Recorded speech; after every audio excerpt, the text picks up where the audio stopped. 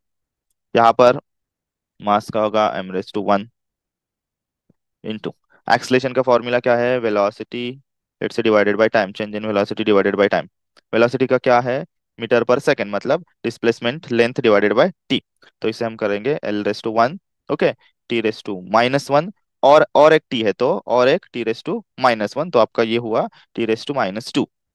ठीक है, चलो यहाँ पर -1 यहाँ पर और लिखता, और ये है आपका t⁻1 ऊपर जाएगा, तो यहाँ पर आएगा आपका l⁻1 t⁻²। ठीक है, तो ये हुआ एक्सलेशन का। इन दोनों को कंबाइन करते हैं तो आपको मिलेगा डायमेंशन ऑफ फोर्स। एल को स्टार्ट में लेंगे, एल एम टी, ऐसा सीक्वेंस याद रखो, l⁻1 then m⁻1 t⁻²। Clear, तो ये फोर्स का हुआ डायमेंशन। ये एक्चुअली उनका पावर्स जो भी है, ये हुआ उनका डायमेंशनल, और ये उसका रिप्रेजेंटेशन है। ठीक है, तो ऐसे ही आप अलग अलग डायमेंशंस बना सकते हो, अलग अलग डायमेंशंस फाइंड आउट कर सकते हो। लेट्स से हम प्रेशर का करेंगे, तो वो सिर्फ आपको यहाँ पर फॉर्मूलाज याद होने चाहिए। ठीक है, तो ये हम आगे भी देखेंगे, जैसे जैसे आगे बढ़ेंगे तो हर एक लेसन में ये डायमेंशंस ये सब देखेंगे। प्रेशर का होता है लेट्स से फोर्स अपॉन एरिया। अब फोर्स का तो डायमेंशन यहाँ पर है ऑलरेडी, याद रखो, l⁻1 m⁻1 t⁻², l m t⁻², ऐसे याद किया तो भी चलेगा।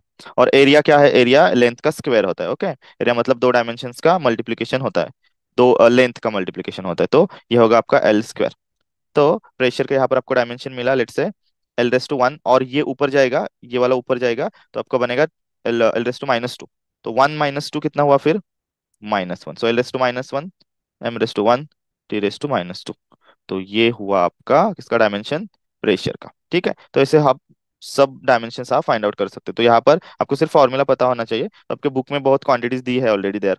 ठीक है, आप चार्ज का भी डायमेंशन फाइंड आउट कर सकते हैं, लाइक करंट का फाइंड आउट कर सकते हैं, चार्ज का फाइंड आउट कर सकते हैं। करंट का तो ऑलरेडी है। ओके, तो करंट क्या होता है, चार्ज अपॉन टाइम, तो चार्ज क्या होगा, चार्ज होगा करंट,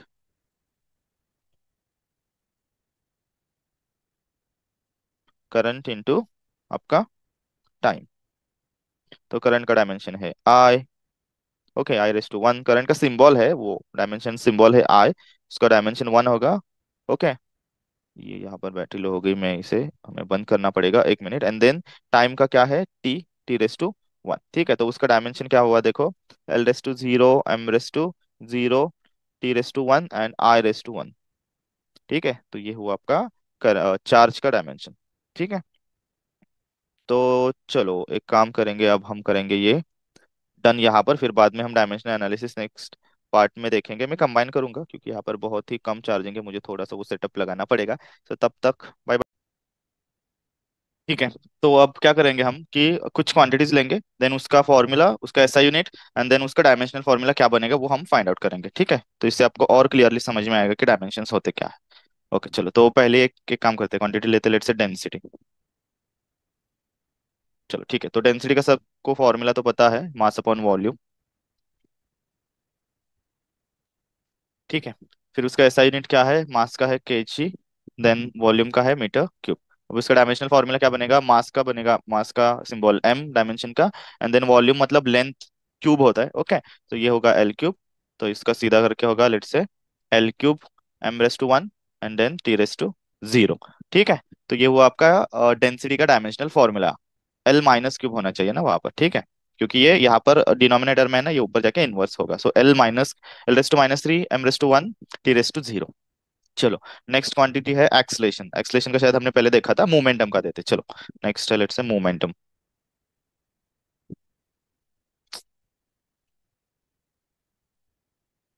ठीक है, मोमेंटम क्या होता है? Mass into velocity, mass into velocity, right. Okay, तो मोमेंटम का फॉर्मूला लिखा। अब उसका ये ऐसा यूनिट क्या है, मास का है केजी इंटू वेलोसिटी का मीटर पर सेकंड। सो ये हुआ आपका केजी मीटर पर सेकंड। ठीक है, तो चलो, मास का क्या होता है? मास का एम, देन मीटर मतलब लेंथ है तो L, M raise to one, L raise to one, and then divided by T raise to one. तो इसको सीधा करके इसका डायमेंशन फॉर्मूला बनेगा M raise to one, L raise to one, T raise to minus one. Clear? Okay, चलो next है हमारा impulse. और एक काम करते हैं, वर्क का लेते हैं, वर्क।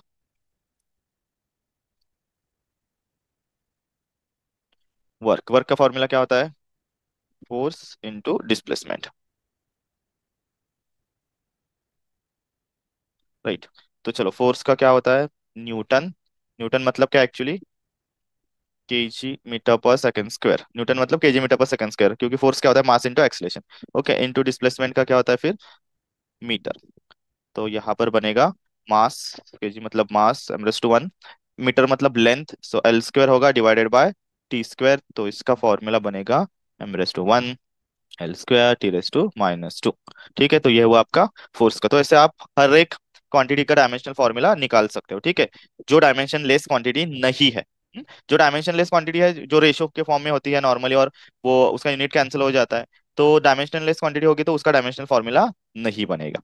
ठीक है,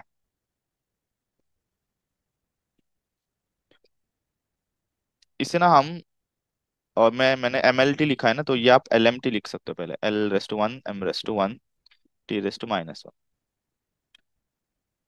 L square, T one, T raise to minus two. ठीक है, तो ये सब पावर्स है ना, दैट इज व्हाट, क्या बोलते हैं इसे हम? पावर। पावर को डायमेंशंस बोलते हैं। ठीक है, ओके। अब ना, अब इसका यूज क्या है, कहाँ कहाँ पर हम डायमेंशनल फॉर्मूला और डायमेंशनल एनालिसिस यूज कर सकते हैं? तो पहला है to check the correctness of physical equations. जो भी हमारा फिजिकल इक्वेशन है उसका करेक्टनेस चेक करने के लिए हम यूज करते हैं। कैसे? मैं यहाँ पर लिखता हूँ, applications of, let's say applications of dimensional analysis. Okay, तो कहाँ कहाँ पर? First, to check correctness of physical equation. Okay, let's say हम सिंपल सा इक्वेशन लेते हैं, कौन सा? Newton second equation of motion. Okay, so Newton second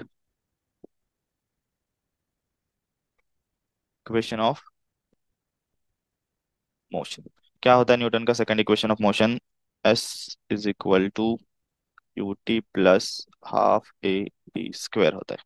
S is equal to u t plus half a t square. Okay, अब ये हमें dimensionally correct है कि नहीं ये चेक करना है। तो इसमें क्या क्राइटेरिया है कि यूनिफिकेशन, यूनिफिकेशन ऑफ डायमेंशंस मतलब क्या होता है कि सब मतलब एलएचएस में जो भी डायमेंशन है और आरएचएस में जो भी डायमेंशन है, सो बोथ आर इक्वल होने चाहिए, मतलब एलएचएस एंड आरएचएस इक्वल होना चाहिए। तो डिस्प्लेसमेंट मतलब लेंथ है, तो एलएचएस में L raise to one dimension है, ठीक है, तो आरएचएस में चेक करेंगे। तो यू मतलब क्या होता है? वेलोसिटी। वेलोसिटी का डायमेंशन क्या होता है, लाइक यूनिट क्या होता है? मीटर पर सेकेंड। तो डायमेंशन क्या होगा? L raise to one and T raise to minus one. Okay, फिर यहाँ पर और एक टी है, तो ये होगा T raise to one plus हर एक, मतलब यह मतलब हर एक यहाँ पर आपको जो भी टर्म्स दिख रहे हैं ना, तो हर एक टर्म का डायमेंशन सेम होना चाहिए सिंपली। फिर ये वन हाफ लेट से कांस्टेंट है। एक्सलेशन का डायमेंशन क्या होता है? एक्सलेशन होता है मीटर, उसका यूनिट होता है मीटर पर सेकंड स्क्वायर, तो उसका डायमेंशन क्या होगा? L raise to one, T raise to minus two, और यहाँ पर टी स्क्वायर है तो इसका डायमेंशन होगा टी स्क्वायर। ठीक है, तो यहाँ पर सिंपल देखो, T raise to minus one, T raise to one, so minus one plus one zero होगा, थ्री रेस टू जीरो मतलब वन होगा, तो एल रेस टू वन सिर्फ बचेगा, प्लस प्लस ये यहाँ पर क्या है कि T T raise to minus two T square, तो ये भी कैंसिल आउट होके यहाँ पर एल रेस टू वन बनेगा। तो यहाँ पर देखो, इन दोनों का combine L raise to one dimension आया, ये L raise to one, so R H S का डायमेंशन, एल एच एस का डायमेंशन इक्वल आया आर एच एस से। क्लियर? ओके, तो ऐसे हम कोई भी इक्वेशन करेक्ट है कि नहीं, फिजिकल का लाइक फिजिकली करेक्ट है कि नहीं, तो उसका करेक्टनेस हम चेक कर सकते हैं, उस इक्वेशन को चेक कर सकते हैं। तो ऐसे कोई भी आप इक्वेशन ले सकते हो, जिसमें डायमेंशन लेस क्वांटिटी नहीं है, तो उसमें आप चेक कर सकते हो। नेक्स्ट, नेक्स्ट और उसका यूज क्या है देखो यहाँ पर। हाँ, कोई भी क्वांटिटीज में रिलेशन एस्टेब्लिश करने के लिए हम डायमेंशनल एनालिसिस का यूज करते हैं, जैसे कि टाइम पीरियड है लेट्स से।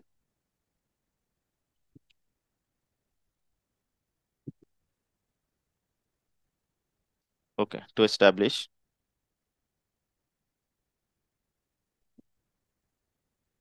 रिलेशनशिप। आज मेरा थोड़ा हैंडराइटिंग गंदा जा रहा है, ठीक है, कंसिडर कर लो, मतलब समझ लो। Establish relation between physical quantities. Okay, जैसे कि लेट्स से आपको पेंडुलम पता है, पेंडुलम में टाइम पीरियड होता है। ओके, इससे काम करते हैं, हम डिनोट करते हैं लेट्स से टी से। देन जो भी टाइम पीरियड होता है वो रिलेटेड होता है, प्रोपोर्शनल होता है लेंथ एंड ग्रेविटेशनल एक्सलेशन से, तो उसके ऊपर डिपेंडेंट होता है। ठीक है, तो एक काम करते हैं, पहले क्या करते हैं हम, जो भी टाइम पीरियड होता है तो कैपिटल टी से डिनोट करते हैं एक्चुअली वो, बट मैं यहाँ पर स्मॉल टी लिखूंगा क्योंकि कैपिटल टी हम क्या कर रहे हैं, कुछ भी मैसेज आ रहा है। हाँ, तो ये जो भी स्मॉल टी है, तो ये टाइम पीरियड है, तो ये स्मॉल टी है वो प्रोपोर्शनल होता है length of that pendulum, pendulum का जो भी लेंथ है, एंड किससे, ग्रेविटेशनल एक्सलेशन से। ठीक है, तो T is proportional to g L. तो एक काम करते हैं, तो यहाँ पर कंबाइनली हम लिखेंगे T is proportional to the L and G. तो लेंथ की पावर क्या है, और लेंथ का एक्चुअली वो स्क्वायर है या क्या है, जी क्या है। ओके, और जी कौन से रिलेशन में है, इनवर्स है, डायरेक्ट है, तो ये सब रिलेशन हमें डायमेंशनल एनालिसिस से पता चलेगा। तो एक काम करेंगे, लेट से यहाँ पर T is proportional to the L raise to a and ji raise to b. T किससे प्रोपोर्शनल है, एल रेस टू ए से, and ji raise to b से प्रोपोर्शनल है। ठीक है, तो हमें यहाँ पर ना डायमेंशन सब फाइंड आउट करना है। सो टाइम का डायमेंशन क्या होता है, like T raise to one, उसका सिंबल है टी, तो उसका डायमेंशनल फॉर्मूला होगा टी रेस टू वन। ठीक, ये प्रोपोर्शनल है किससे, एल रेस टू ए। तो एल का, अब यहाँ पर एल मतलब लेंथ है, तो उसका डायमेंशनल फॉर्मूला होता है L. Okay, so L raise to one, and उसका भी यहाँ पर एक पावर ए। एंड जी मतलब क्या होता है, ग्रेविटेशनल एक्सलेशन, उसका क्या होता है, मीटर पर सेकंड स्क्वायर, मीटर मतलब लेंथ, सो लेंथ का L raise to one and T raise to minus two उसका बी। चलो, तो ये हम क्या करेंगे, सॉल्व करेंगे। So L raise to one a हुआ, तो ये हुआ L raise to a, L raise to a. Okay, then ये हो गया आपका L raise to b and T raise to minus two b. ठीक है, तो फिर से इसे सॉल्व करेंगे। हाँ, तो एल इंटू इसे A raise to M into A raise to N, तो ये क्या होता है, A raise to M plus N होता है, तो यहाँ पर L raise to A plus B बनेगा, एंड टी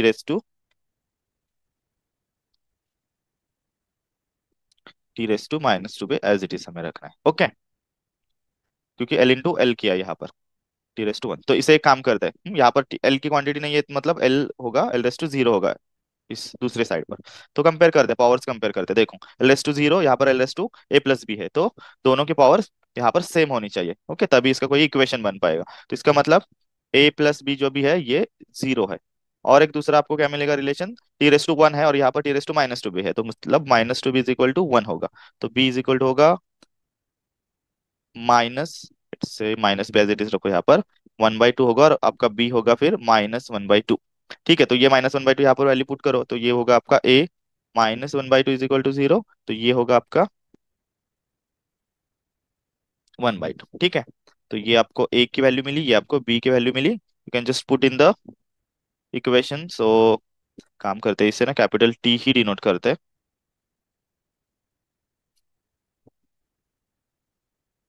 क्योंकि टाइम पीरियड को हम कैपिटल टी से ही डिनोट करते हैं।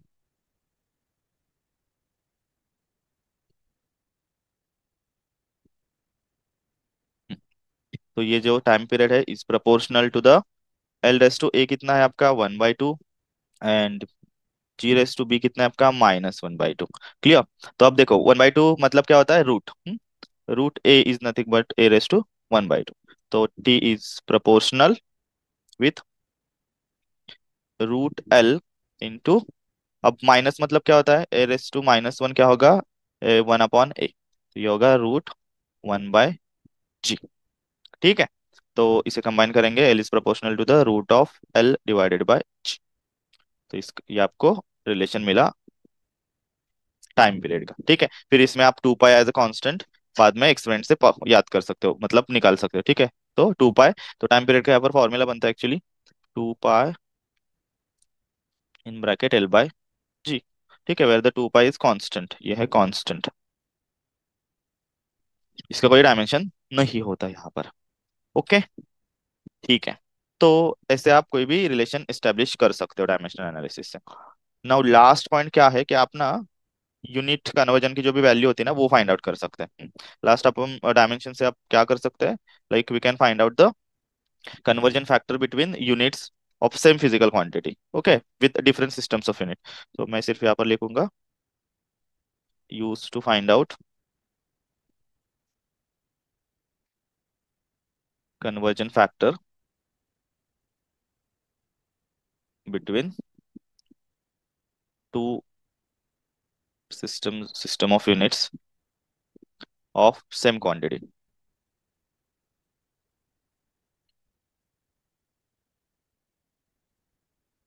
ठीक है, तो देखें कि ये कैसे करते हैं। तो कोई भी एक काम करते हैं, वर्क वर्क का ऐसा यूनिट क्या है, जूल। ऐसा यूनिट ऑफ वर्क क्या होता है, जूल होता है। फिर सीजीएस यूनिट क्या होता है, सीजीएस यूनिट ऑफ वर्क होता है अर्ग।